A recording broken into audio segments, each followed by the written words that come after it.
Hi guys, welcome to day 19 of 100 days art challenge. ಬೆಳಗ್ಗೆ ಎದ್ದ ತಕ್ಷಣ ರಾಕಿನ್ ಚೆನ್ನಾಗಿ ಮುದ್ದಾಡಿ ನಾನು ಸ್ನಾನ ಮಾಡ್ಕೊಂಡು ರೆಡಿಯಾಗಿ ಪೂರಿ ಮತ್ತು ಸಾಗು ತಿನ್ಕೊಂಡು ಅದಾದ್ಮೇಲೆ ಫ್ರೂಟ್ಸು ಕೊಟ್ಟಿದ್ರು ನಮ್ಮಮ್ಮ, ಅದನ್ನು ತಿನ್ಕೊಂಡು ರಾಕಿ ಜೊತೆಗೇನೆ ಟೈಮ್ ಸ್ಪೆಂಡ್ ಮಾಡಿದೆ ಮನೇಲಿ. ಅದಾದ್ಮೇಲೆ ಸೀದಾ ಲಂಚ್ ಮಾಡ್ಕೊಂಡು ಡೈರೆಕ್ಟಾಗಿ ಜಿಮ್ಗೆ ಹೋದೆ.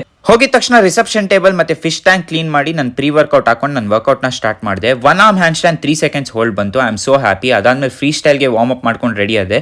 ಮಸಲ್ ಅಪ್ 360 ಅಟೆಂಪ್ಟ್ ಕೊಟ್ಟೆ, ಒಂದಷ್ಟು ಸತಿ ಫೇಲ್ ಆಯ್ತು. ಅದಾದ್ಮೇಲೆ ಕಂಟಿನ್ಯೂಸ್ ಆಗಿ ಒಂದು 5 times ಹಿಡಿದೆ. ಹಿಡಿತೀನಿ ಅನ್ನೋ ಕಾನ್ಫಿಡೆನ್ಸ್ ಬಂದಿದ ತಕ್ಷಣ ನಾನು ಸ್ವಿಂಗ್ 360 ಕಲಿಯೋದಕ್ಕೆ ಹೋದೆ. ಸೊ ಫಸ್ಟ್ ಫ್ಯೂ ಅಟೆಂಪ್ಟ್ಸ್ ಬರ್ತಾ ಇರಲಿಲ್ಲ. ಅದಾದ್ಮೇಲೆ 1 arm ಟಚ್ ಆಗೋಯ್ತು ಬಾರ್ಗೆ. I thought I am very close to it. ಅದಾದ್ಮೇಲೆ ಅನ್ಲಾಕ್ ಮಾಡಲೇಬೇಕು ಅನ್ಕೊಂಡೆ. ಈ ಸತಿ 2 ಕೈಯೂ ಟಚ್ ಆಗೋಯ್ತು, ಅದಕ್ಕೆ ಗ್ರ್ಯಾಬ್ ಮಾಡೋಕ್ಕಾಗಿಲ್ಲ. ಅದಾದ್ಮೇಲೆ ಕೈ ಕಿತ್ತೋಗಕ್ಕೆ ಸ್ಟಾರ್ಟ್ ಆಯಿತು. ಲಾಸ್ಟ್ ಅಟೆಂಪ್ಟ್ ಕೊಡೋದಕ್ಕೆ ಹೋದೆ, ಅದನ್ನು ಅಷ್ಟೇ 2 ಕೈ ಟಚ್ ಆಯಿತು.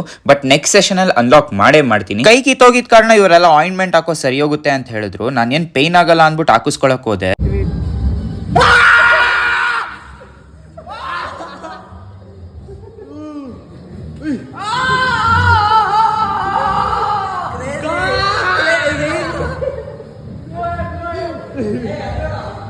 ನಾನು ಮೆಂಟ್ಲು ತರ ಕಿರಿಸ್ತಾರೋ ಕಾರಣ ಈ ನೋವನ್ನು ಅನುಭವಿಸಿದವ್ರಿಗೆ ಮಾತ್ರ ಗೊತ್ತಾಗುತ್ತೆ ನನ್ನ ಕಷ್ಟ ಏನು ಅಂದ್ಬಿಟ್ಟು. ಅವ್ರು ಮಾತ್ರ ನನ್ನನ್ನು ಅರ್ಥ ಮಾಡ್ಕೊಳಕ್ಕಾಗೋದು. ಅದಾದ್ಮೇಲೆ ಕ್ಯಾಲಿಫೋರ್ನಿಯಾ ಬರೀಟ್ ಹೋಗ್ಬಿಟ್ಟು ಚೆನ್ನಾಗಿ ತಿನ್ಕೊಂಡು ಮನೆಗೆ ಹೋಗಿ ಮಲ್ಕೊಂಡೆ ಗೈಸ್. ಇಷ್ಟೇ ಇವತ್ತಿಗೆ.